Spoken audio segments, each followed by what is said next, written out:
I'm Jayson. And I'm Captain Logan. And we are son. And father.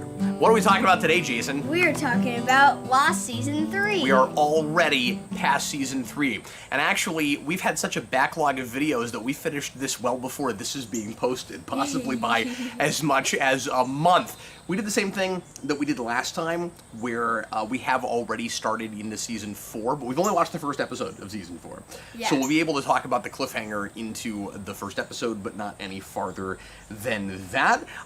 This is the place that I have been most excited to get your reaction and to watch with you, that cliffhanger between 3 and 4. I think it's one of the great TV cliffhangers. I think it's such a mind freak. Going back and rewatching it, I found myself thinking, you know, I really should have called this. And I had that with a lot of things in the show where I'm like, God, that was so obvious. How did I not pick up on that first time around? And there's one big one that I can't even talk to you about until we get to the end of the show, because it would give way too much away. But anyway, so the cliffhanger at the end of this season, and spoilers completely, as always, is that we have a two-parter, what is it called? Through the Looking Glass? Yeah.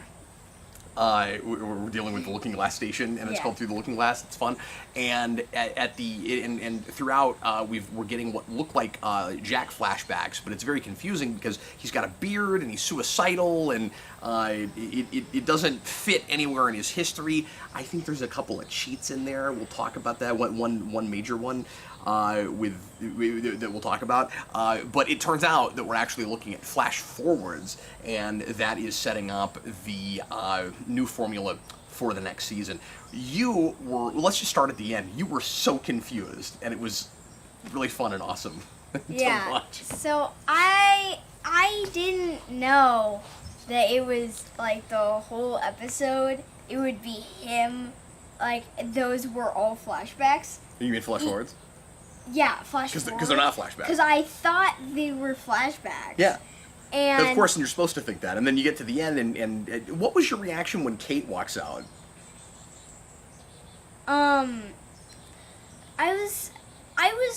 At first I was a little confused, because I'm just like, wait, they know each other? Yeah, I thought you'd be shocked. I thought right away you'd be like, oh, it's all in the future. But you had the same reaction I did, which is, wait a minute, they couldn't possibly have known each other in the past.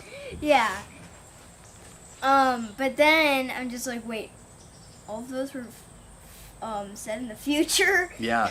And he goes, we have to go back, and you're like, wait a minute, they're off island? Yeah. And I was also thinking in my head that, like, maybe they're going through the thing that Desmond did? Oh, that's interesting. Yeah, we'll have to talk about all that. Yeah. That's one of the better episodes of the season, I think, is the Desmond kind of, not time travel episode, but almost like reincarnation back into your own past self and reliving your life, but then going all the way up where you're seeing snippets even of the future. That whole thing is really interesting. Yeah. And he I like Desmond. Is he your favorite character right now? He's one of my favorite. I forget who you said was your favorite character during season 2. It's been oscillating. It changes. It seems like every season. It was Sawyer. Yeah. And he's still one of my favorite consistently characters. that's been in the list. Yeah. I But mean, like, we can go through my favorite characters real quick. Yeah, we can do that. I mean, first season I know it was Charlie for like a minute, and then that changed. Yeah. But you've always consistently liked Sawyer. Are you still really into Sawyer this season, or have you kind of lost interest in him all of a sudden? I still like him. He's still one of my favorite characters. He's not as good. I think probably Desmond is better. Yeah? Yeah. And of course Desmond gets a lot more screen time this season, and he is part of the regular Castaway crew, or a cast, and he's got a thread throughout the season about seeing Charlie dying in the future, and he keeps saving him in various ways, and the universe keeps changing to make sure that Charlie dies somehow. I love that. You're gonna die, Charlie. Now, I have a question for you. We'll just jump around like we usually do. Okay. So, it seems like there's always this question of free will versus destiny in the show. And it seems like, at first, Charlie is fated to die in some way. And then, at the end, it seems like he is fated to die in a self-sacrificial way that will save everyone and give them the chance to get off the island. My question to you is, if he had died, and I guess some of the ways he would have died in the first place were attempts at saving someone, like he goes out into the ocean at one point. He's trying to save Claire. I think it's Claire, and Yeah, then it's Claire. and then he would have drowned, but Desmond saves him. It's funny because something like that happens in first season where Boone almost drowns going out into the water trying to save someone. Yeah. So my question to you is, if he had died, you wouldn't have a season 4 the way you have it. Like if he had died the way he was supposed to in the first place. Like if you didn't have Desmond, and it's kind of interesting that Desmond is the character that like makes sure all of this happens, given the fact that it's something to do with Penny Widmore, which you don't have all the pieces of yet, that gives them the chance to get off the island in the first place. They think that this girl Naomi toward the end has parachuted in from Penny Widmore's boat to help the castaways get off the island, and then it turns out that she's with some other crew that has different motives, and that it's not Penny's boat, as is written on Charlie's hand. But And I don't really get that, like, if with the whole thing with the girl who parachutes onto the island, Yeah. and her group, if that's who Locke says they are, or if that's what they say they are. Oh, so you're still wondering who's right, if it's Jack or Locke? Yeah. Yeah. I think, and again, I can't tell you anything, and we're in a place where it's getting harder and harder for me to discuss this with you without giving away things at the end, because some things are starting to tie together now. Not everything will ultimately, which is why a lot of people don't remember or talk about the show anymore, but a lot of things are beginning to come together. I can't tell you yet about who the people on the boat are or why they're there, but I think I always, when I first saw this, sided with Locke on it, not necessarily in his motives. I like it when Rose says, "I'm not going anywhere with that man." I mean, he's not somebody you necessarily want to have to follow right now because he's unpredictable and you don't know what he's gonna do. Locke is very much out for himself right now. He wants to make sure that he doesn't have to get back off the island because he has kind of found a place for himself here, and if he leaves the island, he's not going to have use of his legs. So, I mean, he's got a very personal, selfish motive to stay there.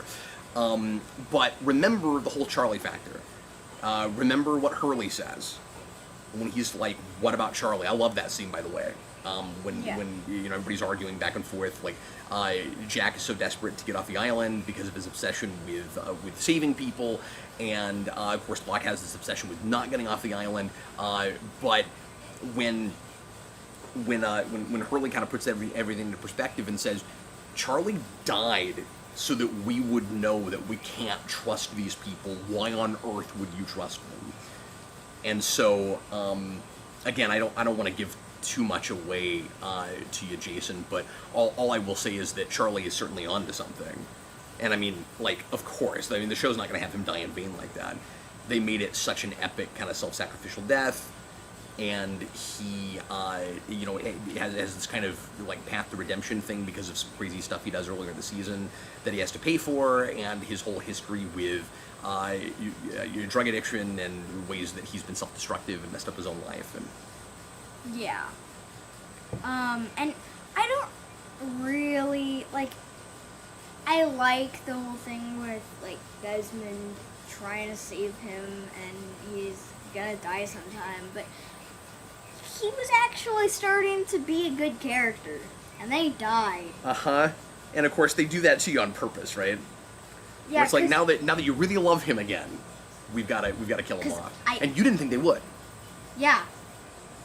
I didn't think he would actually die. When we get him in that room and he's about to be able to turn off the... I mean, like, I think a couple of minutes before we actually see him drown, you go, "Oh, they're actually not going to kill him off." Yeah. Which was really fun. They duped you. They got you on that. Yeah. And I will say there are quite a few things that you have been really savvy and picked up on and have called.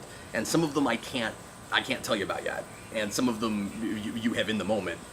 I noticed. Oh yes, I was right about that. We'll talk about one in a minute. Let's put a pin in that. We need to go back to the beginning of the season pretty soon and talk about the infamous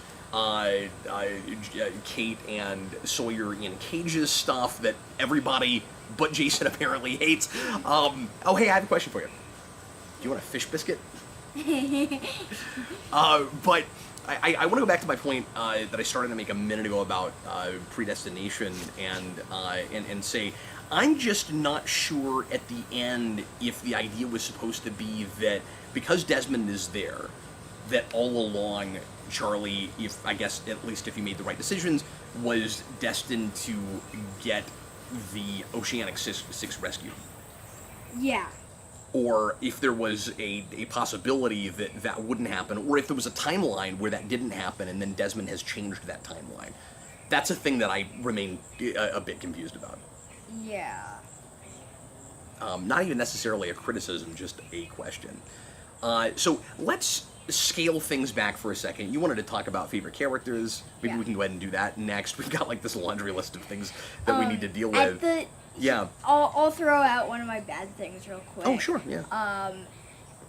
By just the beginning of this season, all the new characters from season 2 are dead now. Yeah. And it's like and some of them you really liked. Yeah, why would you kill all of them off?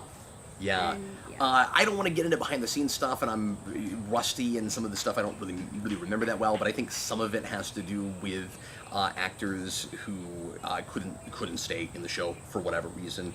I think I think something like that was going on with Echo, but I don't remember. Yeah, I know the story behind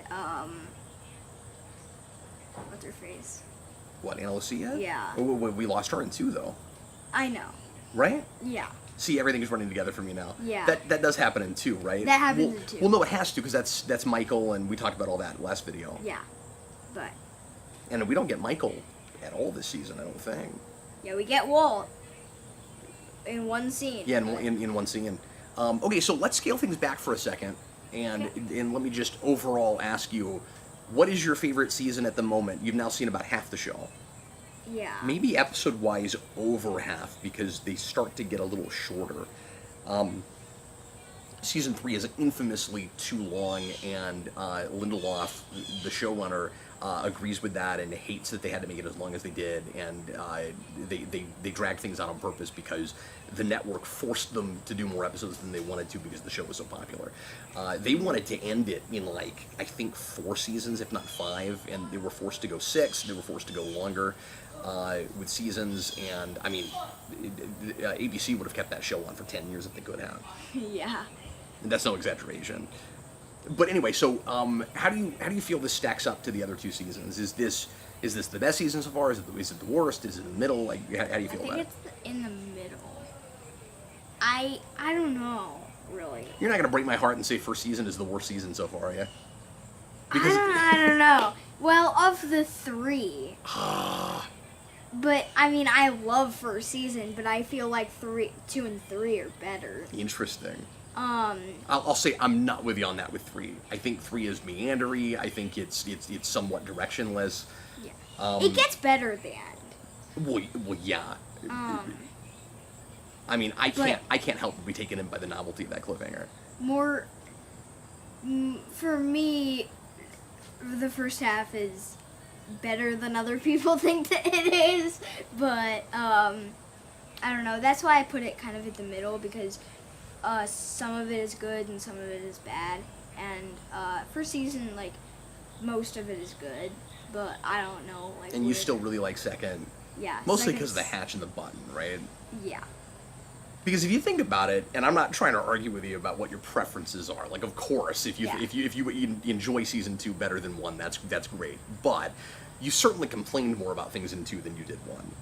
Or at least I think you did. I mean, with 1, you talked a lot about issues you had with Boone and his sister, but then with Shannon. But then in season 2, I think you were more irritated with Ana Lucia and stuff like that. Yeah. There's not an Ana Lucia in season 1. Yeah. That's good. right? But I'm just saying there's not a character like that in the first season for you. Yeah, not really. I don't think there's a character like that here. I don't know. They do talk about Ana Lucia though. Yeah, toward the end. Well, actually, beginning in of season 4 they do. His partner picks up Hurley when he's driving a car and wrecking into stuff. Yeah. We'll talk more about that when we get into the 4th season, of course. But okay, so let's go through your favorite and least favorite characters. Okay. So my favorite characters, of course, Sawyer, and I like Desmond, and I like Juliet. You like Juliet? Yeah. And that does not surprise me. Yeah, it's not just because she's a girl. No, something about the affect of that character I kind of figured you'd like. Do you latch on to her kind of duplicitousness that she's working for the others, but is not actually really working for the others? Yeah, I love that scene where she has like a TV and she's like, don't pay attention to what I'm saying. Yeah, that's pretty good. And she tries to kill Ben, and she kind of walks it back later, but yeah. Oh yeah, and all that makes a lot more sense once you know her backstory and how she was kind of forced to stay there against her will. When she was she's a fertility doctor, and she is brought there to figure out why women can't give birth on the island without dying. And when she's brought there, Ben won't let her leave, and so she builds up a lot of resentment toward Ben, like a lot of people do, and comes to hate him and works with him because there's nothing else she can do. But she's always looking for some kind of a way out. Yeah. And so when she goes back to, or when she goes to the island, there's a lot of kind of backstabbing and subterfuge with her that I like. Where when she goes back to the island for a while. And this is kind of teasy to the audience, but it's a really satisfying payoff for that tease, I think. I know. There's the airplane. Anyway. Hopefully it doesn't crash on this island that we're broadcasting from, that no one can find. That you can leave from it, but there's no things on the island. There's no what on the island? There's no porches? Yeah. Well, we could be in that Dharma town. Yeah. But there are no green benches either. Oh, they don't have any green benches on the island? Mm-mm. Oh, okay. Well, there's somebody. Yeah. I have a problem with just the whole series. Oh, yeah. Okay. Let's go there. Sure, absolutely. That I forgot to talk about. Actually, I didn't. My point was I like the way Juliet double crosses Ben. That's my point. Okay, go ahead. So, I did not pick this up. At the first 2 seasons, which is really weird. How do they get tents? How do they get tents? I don't get how they get, like, did people, like, bring tents? Or do people make tents? Like, they are pretty liberal with all of the stuff that was on the airplane that they're able to use in order to live as comfortably and civilized as they do. Are you talking about on the beach? You're talking just in general? Yeah. Yeah, you'd think that they would have to do more like makeshift tent building. Some of the tents look like they're real tents that somebody brought with them. And, like, I'm okay with some of that, but you're right. There's a little bit. It's sort of like that airplane is just the gift that keeps on giving. Like, we say there wasn't a whole lot of food on board because you couldn't really get away with, oh, somebody brought all these, like, Thanksgiving turkeys. You know what I mean? Like, you have to be you got to be careful about that. But they do take major liberties, I think, with just the sheer amount of stuff that was on that plane, particularly given that a lot of it's scattered. And so when the plane broke apart, there's a bunch of stuff that was, like, littered across the island. And they go and get some of that, but... and then I think all bets are kind of off once they find Dharma stations, where, like, at that point, they can kind of get away with saying, we found this thing in this station. Yeah. Even though I still think it's weird that very few people in the 2nd season actually want to be at or live in the hatch. And so, like, most people don't even go there and see any of the, like, amenities that are there that they can use. But then in the third season, we find other hatches, and who knows what people grab from those and Yeah. take back with them. We do this like 3 times. Locke looking down the hatch. We do it 3 times. It's like that cliffhanger season 1 became so iconic, they wanted to just keep recreating it. Yeah. Because he did it with the hatch next to the airplane, Echo's airplane. Oh, yeah. And then they did it with another one, I think. And it was really funny. But worst characters? Yeah, go ahead. So, I don't think Locke is like a bad character. He just doesn't get a lot to do in this. I mean, at the end of the season, he certainly gets a lot to do. I he think he gets more to do more at the beginning of the season, actually. Okay, but he's the catalyst for most of the conflict happening at the end of the season. I mean, like, yeah, we write him out for a little bit. So, I don't know. I don't agree with that at all. I think he gets plenty to do through the season. In fact, I think he gets a lot more to do in the second half, because that's where the magic box thing happens, where, here's your father, Locke, you're going to have to kill him, or we're not going to let you come with us, with the others. And Locke's, so curious about what is really happening with the island, and before saw himself as almost like saw the island as almost a religious thing. He was almost a religious follower of the island.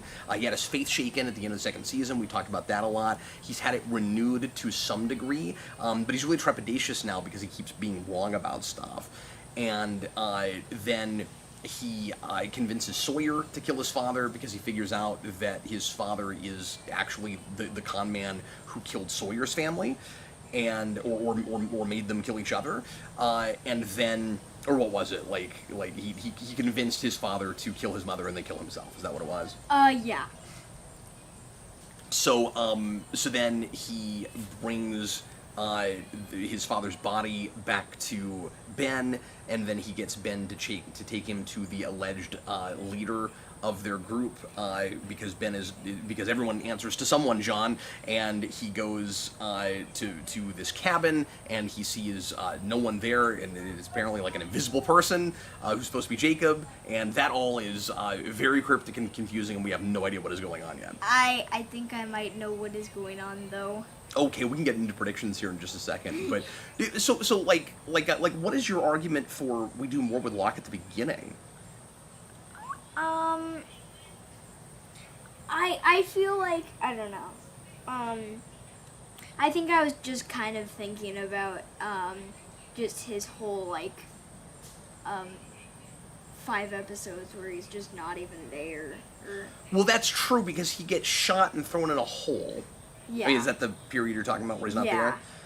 And then he comes back from that and tries to get Jack not to follow the people in the boat. Yeah. And of course, before that, he blows up the submarine. Yeah. Those are the 2 main things or the 3 main things that he does. Does. Yep. And I mean, he's very much Jack's arch nemesis at this point, and we set that up in 2. We thought they were going to come to more loggerheads than they did, and now we're very much we very much paid that off and kind of seen that through. That these 2 people are opposites, and they're after totally different things. One wants off the island, the other one does not. One believes in the island, the other one doesn't want anything to do with the island, regardless of whatever the island actually is. One of them is desperate to save other people, has a savior complex, and a messiah complex, and the other one in Locke is obsessed with saving himself, and has an inferiority complex. And then I don't like Jack. I think at this point you can make him. the argument that both Jack and Locke are kind of unlikable, and I think in an intentional way. It kind of breaks your heart if you were a big fan of those characters at the beginning, Like, Locke's my favorite character. It's kind of difficult for me to watch him, like, shoot a girl in the back. Yeah. Where I'm like, I get that you're wanting to stay on the island and that you don't trust these people, but like, did this girl deserve that? Did you know enough about her to do that? Couldn't you have shot her in the leg or something? Like, I still... Or threw a knife in his... That's what he did. Yeah, he threw a knife in her back. He literally knife in her back. When she says that, like, and then you put a knife in my back, I was like, yeah, it's very literal, very on the nose. Knife in your bag. I think those are my only worst characters. Wow. So, I don't really know. Break down issues with Jack a little bit. Okay. So first off, so I liked him because like he's the main character, and I feel like so first thing, I feel like he is not the main character anymore. Well, it's very ensemble. Like he used to be like, okay, this is the main character. But now we don't see him that much after after Sawyer and Kate come back. Like, he's just not there. And then at like last 5 episodes, he's there again and no one likes him. Yeah. And I feel like at the beginning of the show in the pilot, he's introduced as what you expect will be the main character, and then you come to realize very quickly that it's an ensemble cast show. Keep in mind that we keep focusing in various episodes on different characters and their like paralleling flashback stories, and so like to some degree everybody gets to be a main character, at least in their own episodes. But I don't think Jack was ever the main character. I feel like if anything, that argument between him and Locke is like the driving force of the show. But I also think that by this point in the show, you could pretty easily say that that it's about, like, if we always go to this, but if Star Trek the original series was about a trio, this show was about a quadrant. This is about like a quadrangle. It's about like Jack and Locke, and it's about Kate and Sawyer. yeah.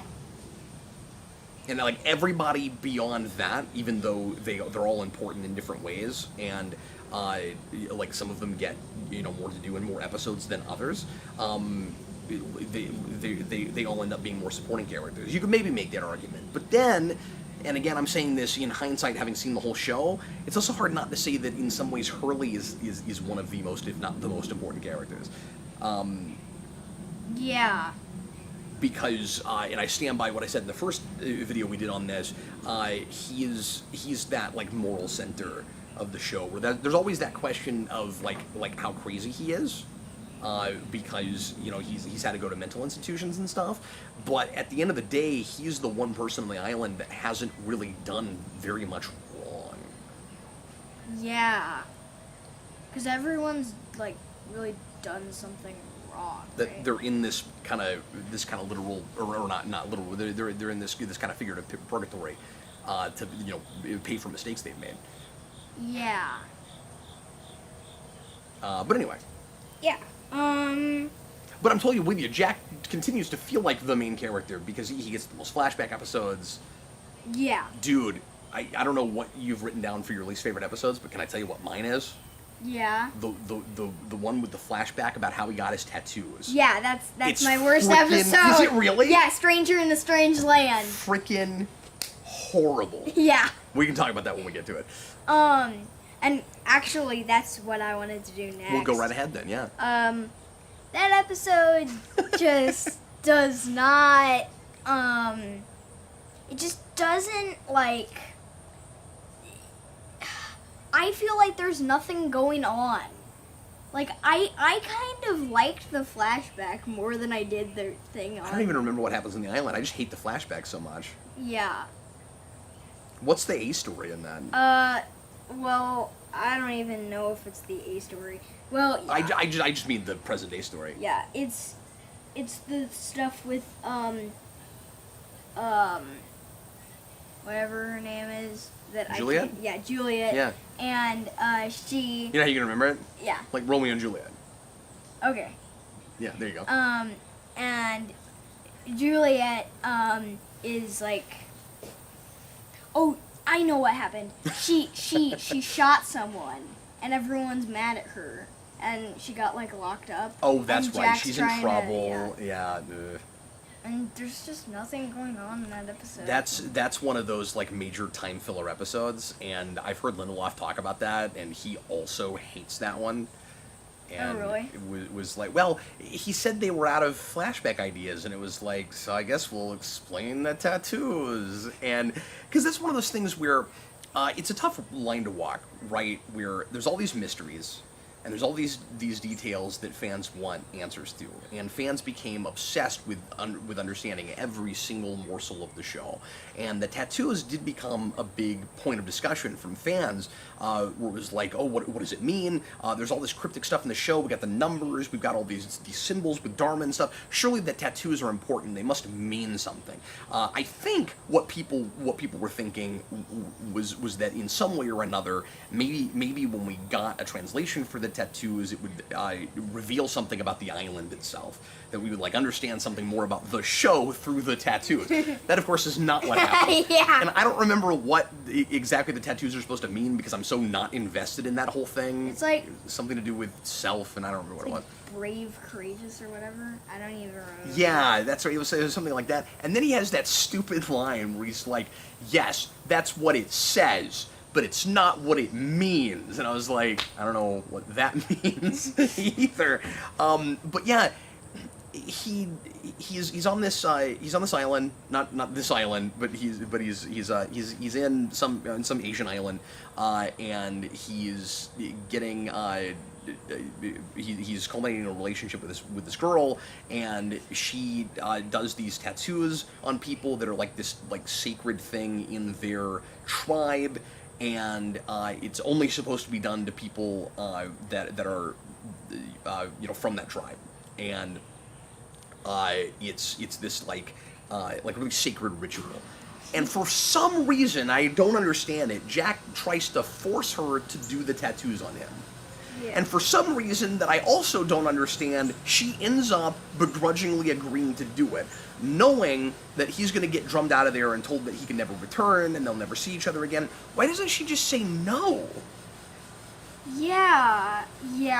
I mean, he becomes as unlikable as he ever is in that moment, and it's just so out of character. Like, Jack makes a lot of mistakes, he does some stupid stuff, and a lot of it comes from, insecurities with his upbringing, and, trying to prove something to his father, and, like, a lot of the mistakes that Jack makes, the things that make him unsympathetic, are understandable, and or not understandable in that, like, it's okay that he does them, but I get where they come from.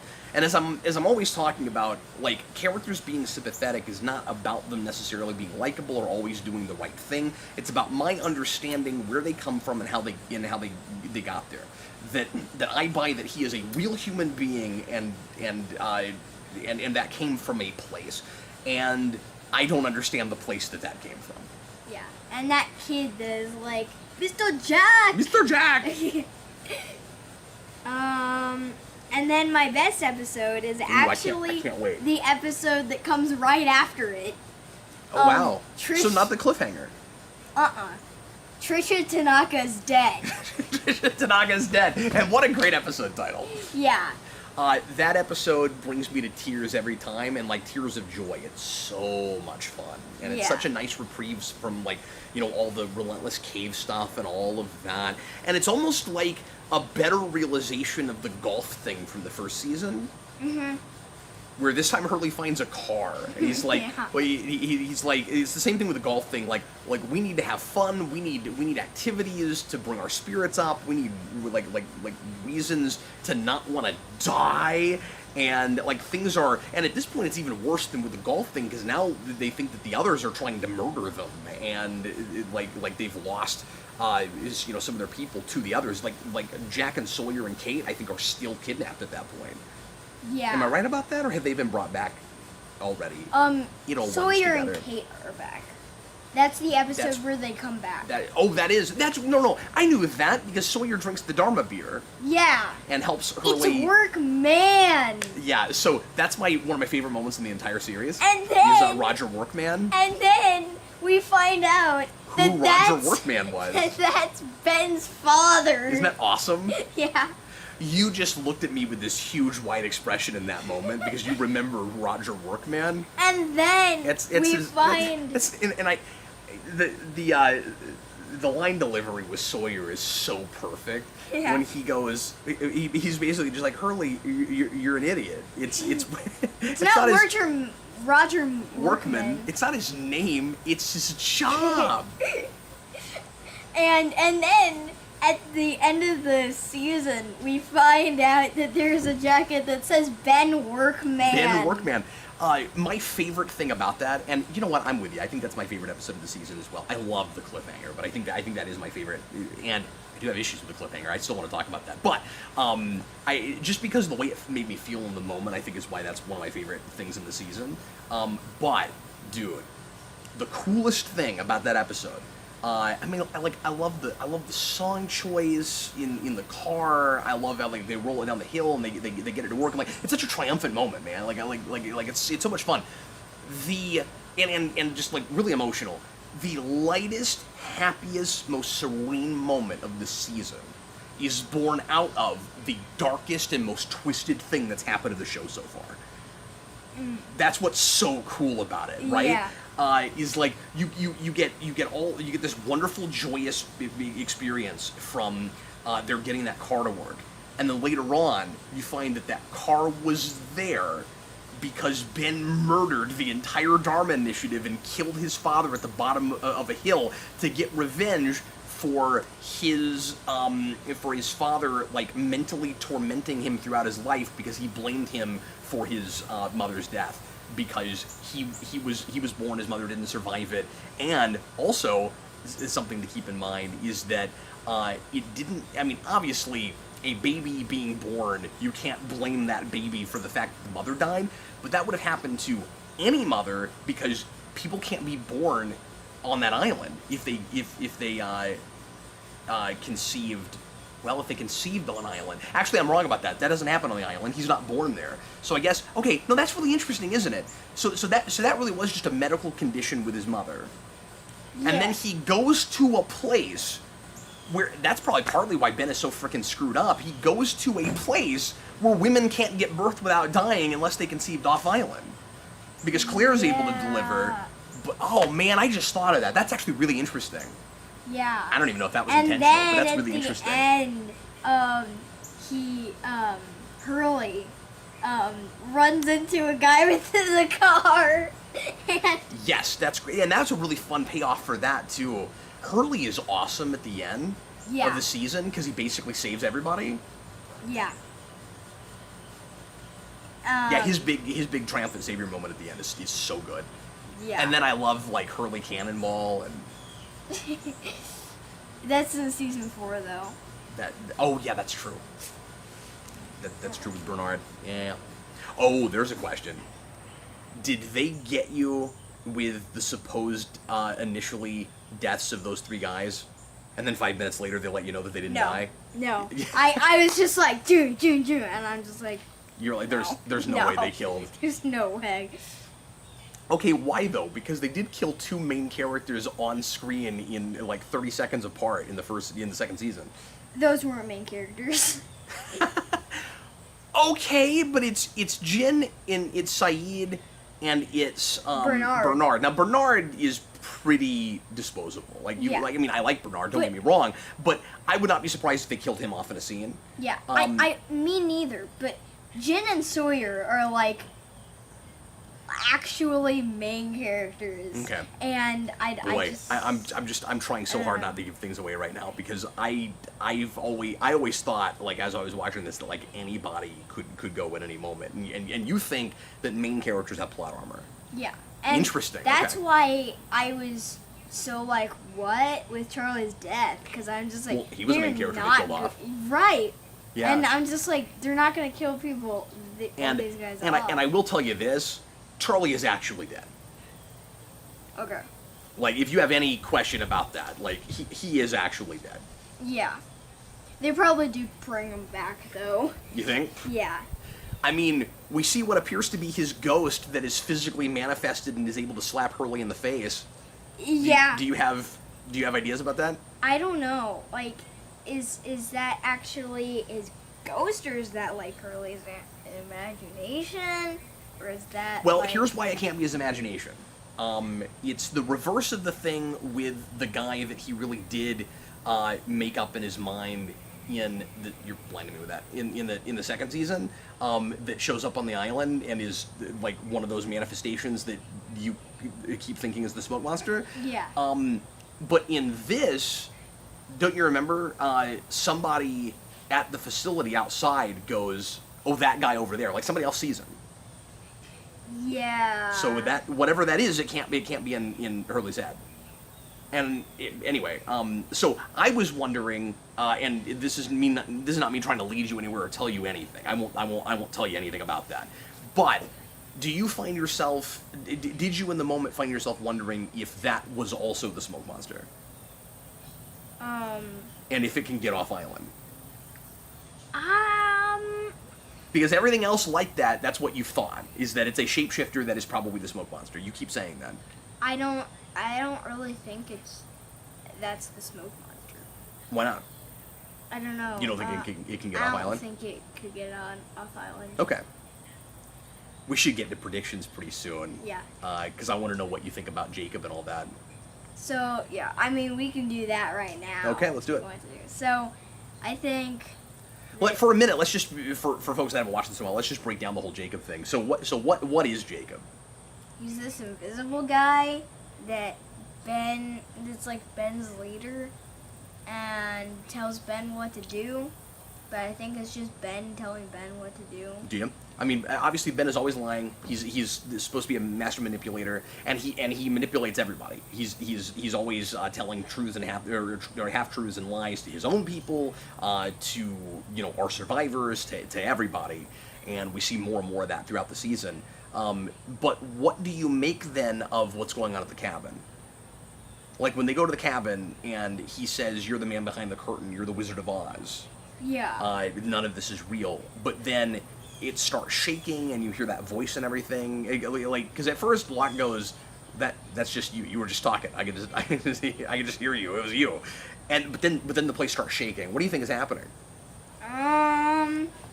Because in the moment you said you thought there was a real Jacob and that he was invisible, or were you joking when you said he was being the chair? I was not joking when I said he was being the chair. But now you don't think that. No, I still think that. You still think? Well, you just said that you thought it was Ben telling Ben what to do, so... Right. Okay. It is Ben telling Ben what to do, at least in my story. And basically... in your headcanon? Or what you think is happening? Yeah, go ahead. But there is still a Jacob, and he's the smoke monster, and he pretends to be the chair. Okay, so Jacob, the smoke monster, the shapeshifter. But you don't think the smoke monster is telling Ben what to do? I don't... Okay, maybe. Interesting. Yeah, so your whole theory is that the smoke monster has been all the manifestations of people that can't be on that island, including the horse, including Jack's father, etc., etc. Mm-hmm. And you think that despite the fact that the Dharma, or not the Dharma Initiative, but the others, think or are afraid of the smoke monster and have those big pylons to keep the smoke monster out. And remember, we know where this came from now. That was built by the Dharma Initiative specifically to keep the smoke monster out. Also, don't forget that Ben sees his own mother on the island. Yeah. So... Are you assuming she is also the smoke monster? Yeah. Yeah. And okay, so if they are against the smoke monster, if they're afraid of the smoke monster, then do you think that Ben is secretly working with the smoke monster, or do you think that Ben doesn't understand that it is the smoke monster? I don't think Ben knows that it's the smoke monster. Okay, so do you think, if you don't think that Ben is taking orders from it, do you think that Ben thinks he's manipulating the smoke monster, or do you think the smoke monster is running things? So it's... Like, what do you think is actually happening? I think maybe, Ben is running things, but there is actually a smoke monster that is Jacob the chair that is See, it can even turn into inanimate objects, like it can turn into a horse. That is pretending to be Jacob, but he's not actually Jacob, and he's pretending to give orders, but Ben thinks that that's just an ordinary chair. But that's actually the smoke monster. Okay, well, But he's saying that it's Jacob. I'm not going to confirm or deny anything, but whatever it is, I'm not going to say that it's any necessarily less convoluted than what you just described. So, one thing that you predicted that I was really impressed with was right at the beginning of the season, and maybe we talked about this last video. I think we probably did, but I want to mention it again since it was in season 3. I was really impressed when you called the second island. Like, they're not the others when they have our characters in cages. Oh, we're not on our island, we're on this other island. So if you escape, congratulations, there's nowhere for you to go. Yeah. And you called that moments before we saw it. You were like, oh, they're on a different island. And then they're on a different island. You were like, yeah, chalk one up for me. Yeah.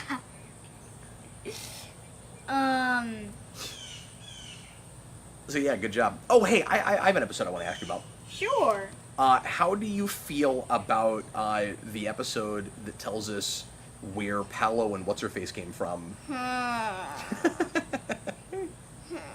You don't like that one? I forgot about that one. Oh, come on. It's definitely not worse than the one that we both said is the worst Okay, episode. that's not the... It's not the, like, worst episode, but... There's things about it I like. I think Yeah. it's fun how it backtracks and walks back through certain episodes and fills in The some bathroom gaps. still works. That's really good, yeah, in that, in one of the hatches. Yeah, but he actually just He was grabbed stashing that the diamonds thing. there. Yeah, I think. the diamonds. Yeah. Yeah, so I can't remember her name, do you? But Paolo and I don't remember her name. Paolo and somebody. But they are but so many con artists in this show. They are con artists. They stole diamonds together, and she is using him. He's actually in love with her and wants them to be together, but she's actually just been using him the whole time and is fine with killing him at any point when she thinks that's necessary. They're not understanding that they're probably never going to get off this island, and they are still thinking of these diamonds, these like $10 million diamonds or however much they're worth, like they're going to someday get off this island and be able to use them. And so it's still all about that greed for her. She's kind of like an idiot Catwoman. And like I said, I like the gaps it fills in. I don't feel like any of that feels retroactive. It's all really clever and smart. I don't love those characters. I'm glad they don't get more than one episode. I'm glad that they're in the background up to that point. And it's kind of fun to do that sort of like TNG Lower Decks thing where we focus on some like lesser characters as the main characters for an episode, because you got all these people that are in the background that we never know anything about, and some of them we've done things with like Arst, and Arst factors into that episode. And Arst, yeah, she's kind of see seducing him. and manipulating him also. We actually see him in the first episode, and he's not actually in the first episode. The way they recreated some of the stuff after the plane crash, I thought was really impressive. Yeah. The way they integrate new scenes they have to shoot in recreating that wreckage and stuff with what we had already, all that's really good. We bring back Boone and Shannon. I want to say, I think they get new scenes. Could be wrong. I think they get new scenes, but like some characters that have died, we bring back and we give them new scenes. So like there's fun stuff in that episode. I understand why you probably didn't enjoy it, but I also really like how messed up that ending is, man. When the bug is it paralyzes them. It paralyzes them for like 6 hours, and the 6 hours have passed, and everyone's it makes you them it up. makes you look like you're dead. Yeah. And nobody could actually tell, like feeling your pulse and stuff, if you're alive, but you're just alive enough that when you get unparalyzed, you'll be able to come back to normal. And they get buried alive, and everybody thinks they're dead. And this is how they pay for their pettiness and for their greed. And like of course, and the timing is so convenient. They open their eyes just as they're being buried alive. Yeah. And realize that they're going to suffocate and die, and it's so dark and super weird talking about with a 10-year-old. Yeah. I'm going to ask you the question that I always ask you: was any of this season too violent or rough or difficult for you to get through? Yes. Oh, really? Okay. Yes. Well, I apologize.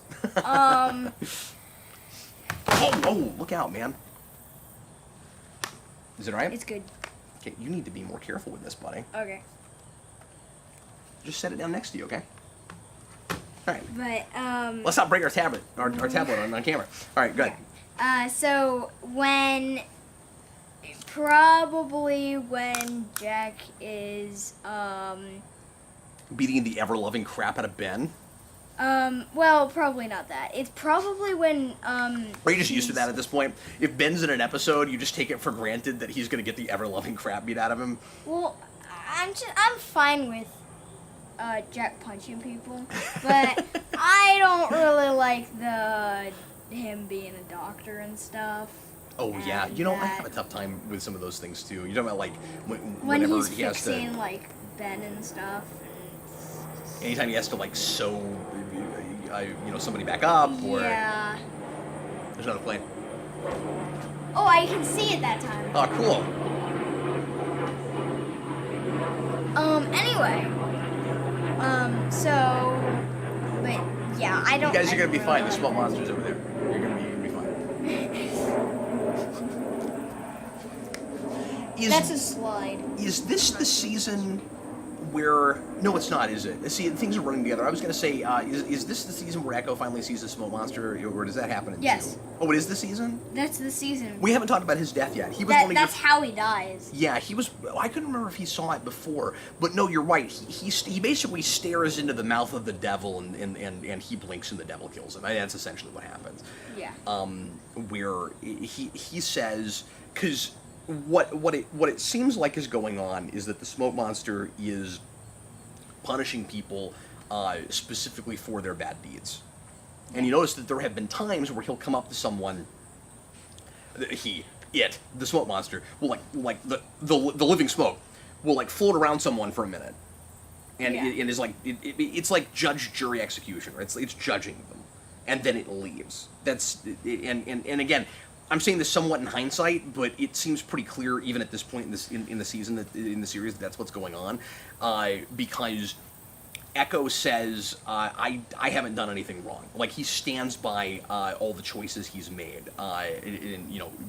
Ends justifies the means, or I did these things for my God. My God was on my side, and the smoke monster brutally decimates him. Yeah. Because he did do stuff wrong. Yeah. How crushed were you? Because I know you really liked Echo. Yeah, he was... It is fall. So... That's why they call it that. Really? Well, yeah. I thought that's when people fell down from the sky. What? I don't know. What are you talking about? I don't know. Wait, the season is called Fall because someone fell from the sky? Yeah, so many years ago. This is what happens when you podcast with a 10-year-old. 3,000 years ago. Anyway, so, what were we talking about? Oh yeah, Echo is dead. I'm just having so much fun seeing the world from your eyes as you think you understand how things work, and it's absolutely adorable. So Echo, yeah. I felt like he was always like, he was one of my favorite characters, but he was like one of my like least favorite characters. Least favorite characters? Yeah. So you didn't feel like you were missing too much when he died? Did that kind of come out of nowhere for you, though? Yeah. I mean, especially given his relationship with Locke and the way things ended last season, where it seemed like he was kind of becoming the new Locke as John was losing his faith, and yeah, that blindsided a lot of fans. I mean, people were crushed when that happened. We have to play ping pong every 108 minutes, or the island will explode. That's great. Boy, that ping pong table took quite a hit. It was pretty amazing that thing survived. Yeah. After the explosion of the hatch. Well, it was just that they had to build legs for it. Oh, that's right. So the legs probably like flew off, but they have table's intact. Tables. Well, what else have we not talked about? Do you have more notes? I don't know. Oh yeah, you wanted to talk about the ending. Okay, so There's a thing that happens in the flash forwards that I think is a little bit of a cheat that's designed to throw us off and to make us think that we're in the past. There are, first of all, there's a whole lot of clues that we're actually in the future. And once you know that, when you go back and watch it again, you're like, well, yes, of course, it's obvious. And there are some things where it seems like we're trying to dodge. I think it's handled better than in some other things. But there are places where it feels like we're dodging people talking about stuff that they would be talking about just for the sake of the viewer and so that he won't know things. Sort of like that Force Awakens thing where it's like we avoid having anybody that knows that Kylo Ren is Ben, is a character named Ben, just so that we can have a big reveal when we have the name Ben. But like before that, they just call him, you just have Han and Leia call him my son. It's like 4 times my son. We sort of do that here. So there's a character that has died, and you don't know who it is yet. And so I won't reveal that, and nobody tells us about it in the comments. I think it's probably Locke because Jack said that if he sees his face again, he's gonna brutally beat him up. That's probably what it is. So if it is Locke, you think that Jack killed him and that he got away with murder, and no one knows about it? Mm-hmm. Wow. Okay. Well, we'll see if you're right. I can't tell you anything. But we know that somebody has died. Mm-hmm. And if we knew it was Locke, obviously we would immediately know it was in the future. So we have to avoid, talking about that. But there, and then there's a place where there's a phone call, and we don't know that it's Kate yet. And then we find that out at the end. So like we're avoiding any mentions of anything that would tell us that we it was in the think it's future. like Sarah or someone. Yeah, and exactly, and that's who I figured it was in the first place. And we actually do see her in the second part of that two-parter because she's still his point of contact and is brought into the hospital after he gets in a wreck that he caused in his suicide attempt. Mm-hmm. Put a pin in that. Suicide ends up being an interesting and important theme in the fourth season. Anyway, so dark show. So so that's not my complaint though. I think those dodges are handled as well as anything else, at least on TV and in commercial movies that I've really seen. But so that's not the cheat. The cheat is when Jack's arguing with the doctor in the hallway, and the doctor says you need to go home. You were drunk. You can't do your job and function. This is wrong. And he says, "Bring my father down. And let's see which of us is drunker." That's a bit of a cheat. Yeah. They're doing that to make you think that it has to be in the past because his father is dead. And I like the reaction from the doctor because once you have the context that it's in the future, his doctor knows that he's being sarcastic and has this look on his face like, we all know your father's dead. We all know we can't do this. But I do think that's going a little bit too far. I think it's playing a little bit unfair with the audience in having him say, "Bring my father down here," because his father is dead, and in doing that, it's easier to make us think that it has to be in the past. So I don't know. I think that's a little too easy. Yeah. And also, there's just too much talk about death and stuff. Is it getting too depressing? Not. I don't know. Not like too depressing, but it's pretty depressing. It's pretty depressing. I will tell you, fourth season won't get any better about that. Like I said, there's a lot of discussion about suicide and stuff. Do you think that the show still has a good enough balance with the lighthearted stuff and with the comedy, or do you think we need more of it? Do you think it's lost too much sight of that from the first season? I think it's still pretty good. I mean, there's some episodes that are really depressing stuff, and there are some episodes where it's pretty comedic. That it's hilarious? Yeah. I think there's also places where it's maybe unintentionally comedic, because there's stuff that you're laughing at that I'm not totally sure you're supposed to. There's a few places here and there where you're just cracking up at just certain creative choices. Why? I'm not thinking of any great examples right away. Oh, yeah. Nick Fury. I was like, yeah. The guy, the guy with the eye patch? Yeah, the guy who cannot stay dead? Yeah. I don't know how he survives some of the crap he survives, by the way. Yeah. He's definitely dead by the end, I'm pretty sure. Like, when he throws the grenade, I'm pretty sure he died in that explosion. But if they had him suddenly, what is that? Oh, his name's on the tip of my tongue. I can't remember. It starts with an M. I can't think of it. Mikhail. There it is. But when that guy, if that guy just suddenly, and I don't think he does, if that guy just suddenly showed back up again, I wouldn't even think anything of it. But yeah, he survived a grenade explosion. Sure. Grenade? The grenade? Yeah. Or is he still alive? I'm talking about when Charlie dies.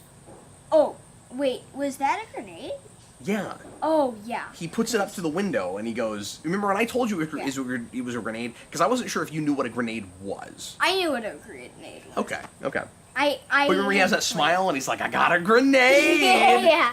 I'm assuming he died in that explosion. I don't remember him coming back. And he's not back in the beginning of 4 yet, is he? No. I don't think he is. He's in previously on Lost, but... Well, yeah, sure.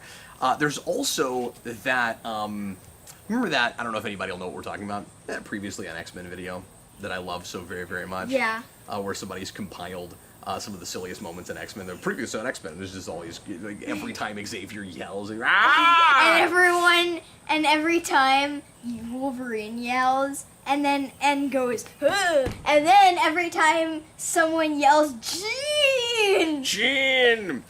I want to do that with Lost so bad. I want to make a previously on Lost. I don't know if I can get away with posting it anywhere without getting a copyright strike, but I really want to make that. Yeah. I should work on that. I don't even know what to put on there. I mean, there's some fun, well, probably every single time Locke looks down the hallway. Yeah, you could do it. You could do a session of that, and then you gotta have a place. Well, one thing I would do, because some of what makes those things funny, of course, is just the order in which you edit stuff and the timing. I would have the submarine explode and then Locke go, I was wrong. Or something like that. Yeah. Of course, he wasn't wrong about that, but that'd be pretty funny. Yeah. I like that he makes kind of the same mistake that he does with the hatch, where like he keeps being absolutely certain of things and then being wrong about them, and this is where a lot of his insecurity comes from. And he's got the. I can't give anything away. He's maybe got that with Jacob. I guess we'll find out. But he's just like, oh, man behind the curtain. I know for certain, definitely, that there is not a person named Jacob. You don't even agree with Locke at this point. Yeah. And so he keeps doing it. We'll see if that's one of those. But he keeps doing that. And then there's that great moment where he's playing chess with the computer, and he beats the computer. And I really like that too because he's good at games. Like, we know he's good at games, so you buy that he beat the computer at chess. And then he intentionally, or no, he doesn't actually blow up the cabin on purpose, but or that house. But he enters 7-8. Yeah. It's like, wow, I can't believe you remember that. It's like enter this thing. He's like, in case of hostile incursion. He goes, okay. He just presses the button, and then it explodes because it's all rigged up with C4. And then I love that bit where Jack or whoever it is like, why do you have C4, John? And he goes, because you never know when C4 will come in handy. And then we'll find out it's because he's gonna blow up that submarine. And we can have in that video we could have I shot a bear. I shot a bear. We could have every single time Sawyer shoots something. Yeah. No, we should make that video together. I want to do that. And that'd be hilarious. Again, I don't know where we'd get away with posting it, but that might be a fun thing to do when you've seen the whole show. And, after our series of videos on this. Yeah. I think we should do that. Anyway, well, everybody, thanks a lot for watching. Is that it? Is that everything you got? Or is there anything else you want to talk about? I think that's all I think we were pretty thorough. I mean, there's a lot that happens this season. I'm sure we were kind of missing some things. I didn't talk too much about pacing and stuff, but like I said, I think that first half is pretty darn slow. It's kind of irritating when we finally get out of the friggin' cages. We didn't talk about, like, Sawyer and Kate's relationship and all of that either, but, like, do you like them together? Like, are you glad that we finally done that, and that we've kind of I'm glad that we've finally done that, but I don't know. But you're kind of not caring? I don't really care about relationships. Just kiss on a roof. Okay, well then we can avoid talking about that. That's fine. So, we get them out of the cages, and then Jack is still there, so we still got to deal with Jack being there. I do like that teaser where he's playing like football with the others, and you're like, holy crap, he's their friend now. Like, what's going on with this? And it's because they're going to let him off the island. That sets up how desperate he is to leave, which leads to everything at the end of the season. I said it's a little bit meandery, but and it is. But the more we're talking about it, the more I'm realizing that maybe more things than I gave it credit for were leading to somewhere. So that's good. But anyway, man, when suddenly Kate gets captured a second time, where like they go back for Jack, and then she gets kidnapped again, and I'm just like, oh, why do we have to keep? I'm so tired of prisoner stuff. Yeah. I got really tired of that. And then I think, doesn't she go back in the cage? Yes! I think they put her back in the freaking cage. Yeah. I forget. And why would you make the top of the cage so, like, open? Well, I mean, it was because it was for animals. Do you remember what that whole thing was? Those are the polar bear cages. That's where they kept the polar bears. I guess Dharma was experimenting on polar bears. So There's 2 polar bears that we know of. Because I used to complain that we ultimately, at the end of the series, never get an explanation for where the polar bears come from. I guess Dharma just brought them, but I still don't fully understand why. Yeah. But I can't talk anymore about that without giving things away because of just the nature of the island. The other thing I should mention before we close, I guess, is that we do get some good revelations this season, much more so than we did in the second season. We've seen the Dharma Initiative in flashback now. We now know what that looked like and some of what they were doing. We know that they were there to experiment on the electromagnetism of the island. We know that's like the main reason they were there. We're getting more about the quarantine thing. We know that, but I don't know if that's, well, I say that. I don't know actually if that's related to Ben killing everyone with a biological weapon. I'm fuzzy on that whole thing. Do we ever actually meet that guy in the tapes?